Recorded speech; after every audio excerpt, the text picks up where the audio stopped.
অসম গণ পৰিষদৰ এক বৰ্ধিত কাৰ্যনিৰ্বাহক সভা আমবাৰীৰ মুখ্য কাৰ্যালয়ত অনুষ্ঠিত হয়। আজিৰ কাৰ্যনিৰ্বাহক সভাত ৰাজ্যৰ বিভিন্ন জিলাৰ ১৭০ জন বিষয়ববীয়া উপস্থিত থাকে। অগপৰ সভাপতি অতুল বৰাই সাংবাদিকৰ আগত কয় যে আগন্তুক সময়ত বিভিন্ন জিলাৰ লগতে ভাতৃভগ্নী সংগঠনৰ নিৰ্বাচনী প্ৰক্ৰিয়া সম্পূৰ্ণ হৈছে। আনহাতে কেতবোৰ জিলাত বাকি থকা বুথ কমিটিসমূহ ক্ষিপ্ৰতাৰে সম্পূৰ্ণ কৰাৰ দায়িত্ব দিয়া হৈছে। এই সম্পূৰ্ণ প্ৰক্ৰিয়া অহা ১১ মাৰ্চৰ আগতেই সম্পূৰ্ণ কৰাৰ দিহা কৰা হৈছে।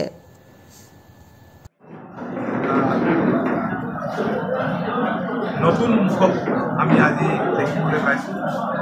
আমি সকলোৱে আজিৰ দিনটো সংকল্প লৈছোঁ যে অনাগত দিনত দলটোক আমি শক্তিশালী কৰিম।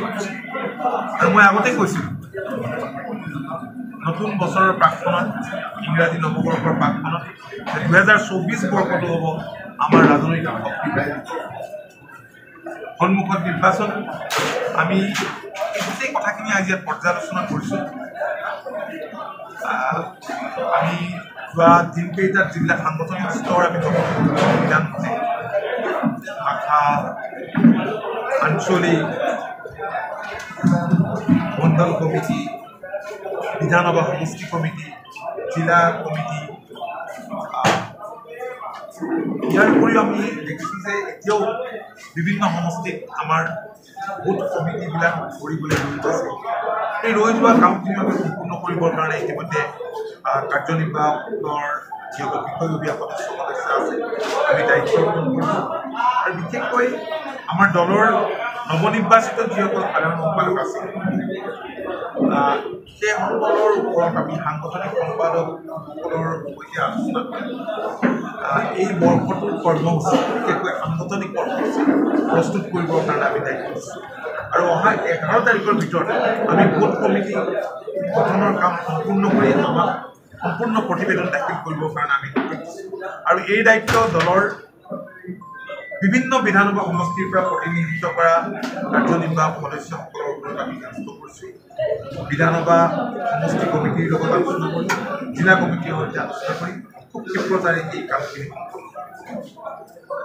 ইয়াৰ উপৰিও আমি এক সিদ্ধান্ত লৈছিলোঁ দলৰ কনফাৰেন্সত যে এখন পষেকীয়া গণবাৰ্তা পষেকীয়া ভিত্তিত আমি এখন বাৰ্তা আমি প্ৰকাশ কৰিম। পবিত্ৰপান ভট্টাচাৰ্যক আমি সম্পাদক হিচাপে লৈ আমি তেনেধৰণৰ এখন আমি কমিটি সম্পাদনা সমিতি গঠন কৰি দিছোঁ।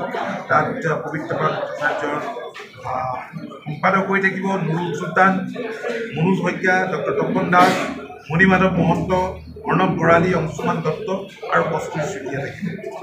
ইয়াৰ উপৰিও আমি এখন আইন আমি কৈছোঁ, আইন পৰিষদ বুলিয়ে আমি কৈছোঁ। কেন্দ্ৰীয় সমিতিৰ সভাপতি তৰুণ চুতীয়া, আহ্বায়ক পাৰ্থপ্ৰতিম মেধি, সদস্য বুধেন চন্দ্ৰ বৰা, বিশ্বজিৎ গোস্বামী, প্ৰেম শৰ্মা, তুলাৰাম গগৈ, নীলোৎপল দাস, অভয় বৰ্মন, অমিতাভ ঠাকুৰীয়া আৰু আটাইকেইগৰাকীয়ে আমি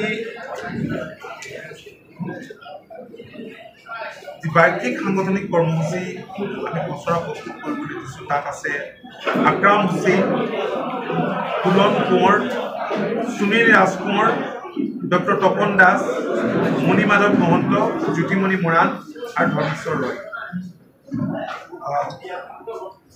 তেওঁলোকে সাংগঠনিক সম্পাদকসকলৰ লগত আলোচনা কৰি এই কামখিনি সম্পূৰ্ণ কৰিব। আৰু ভৱিষ্যতে ১১ বছৰৰ ভিতৰত এইবিলাক তো মোটামুটি এইখিনি